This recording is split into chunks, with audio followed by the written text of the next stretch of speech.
ഉന്നത വിദ്യാഭ്യാസ മന്ത്രിയുടെ നിർദ്ദേശം കൈമാറിയതിന് സാങ്കേതിക സർവകലാശാല ഡീനിന് കാരണം കാണിക്കൽ നോട്ടീസ്. വൈസ് ചാൻസലർ ശിവപ്രസാദ് ആണ് ഡീൻ വിനു തോമസിന് നോട്ടീസ് അയച്ചത്. ആഗസ്റ്റ് 14 വിഭജന ഭീതി ദിനാചരണം നടത്തരുതെന്നായിരുന്നു മന്ത്രിയുടെ നിർദ്ദേശം. നിർദ്ദേശം നൽകേണ്ടത് രജിസ്ട്രാർ ആണ് എന്നാണ് VC-യുടെ വാദം.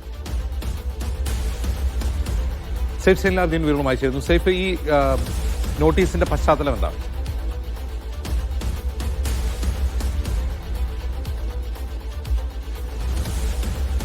ഗവർണർ രാജേന്ദ്ര അർലേക്കറാണ് ആദ്യം VC-മാർക്ക് നൽകുന്നത്. VC-മാർക്ക് നൽകുകയും ചില VC-മാർ സംഘപരിവാറുമായി അടുത്ത ബന്ധം പുലർത്തുന്ന ചില VC-മാർ, ഇപ്പോൾ ശിവപ്രസാദ്, അതുപോലെ തന്നെ മോഹൻ കുന്നുമേൽ അടക്കമുള്ള VC-മാർ കേരളത്തിലുള്ള അവരുടെ കീഴിലുള്ള സർവകലാശാലകളിലെ കോളേജുകൾക്ക് പ്രിൻസിപ്പൽമാർക്ക് അത് നിർദ്ദേശം നൽകുകയും ചെയ്തു. എന്നാൽ സംസ്ഥാന സർക്കാർ ഒരു വിട്ടുവീഴ്ചയ്ക്കും തയ്യാറായിരുന്നില്ല. സ്വാതന്ത്ര്യദിനത്തിന്റെ ആ ദിനത്തിന്റെ പ്രസക്തി ഇല്ലാതാക്കാൻ വേണ്ടിയാണ് ഈ വിഭജന ഭീതി ദിനം ആചരിക്കുന്നത് എന്നുള്ള നിലപാടിലാണ് സംസ്ഥാന സർക്കാർ ഉണ്ടായിരുന്നത്. അന്ന് രാവിലെ തന്നെ ഉന്നത വിദ്യാഭ്യാസ മന്ത്രി കേരളത്തിലെ എല്ലാ സർവകലാശാലകളിലേക്കും എല്ലാ കോളേജുകളിലേക്കും ഒരു നിർദ്ദേശം നൽകി. ഈ ദിനം ഇവിടെ ആചരിക്കേണ്ടതില്ല, അത് സംസ്ഥാന സർക്കാരിന്റെ തീരുമാനമാണ് എന്നുള്ള നിർദ്ദേശം നൽകിയിരുന്നു. അത് VC-മാർക്കും നൽകി, അതുപോലെ തന്നെ കോളേജ് അധികൃതർക്കുമെല്ലാം നൽകി.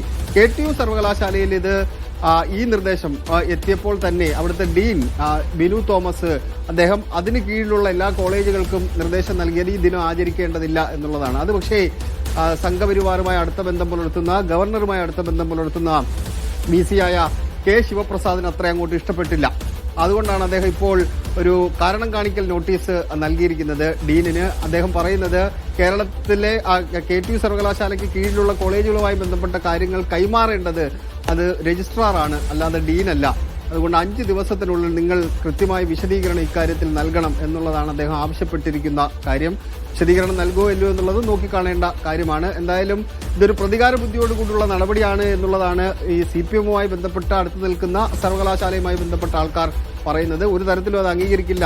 ഒരു സമര പരിപാടിയിലേക്ക് പോകാൻ വേണ്ടിയുള്ള ആലോചനകൾ പോലും അവർ നടത്തുന്നുണ്ട്. അജിംസ്.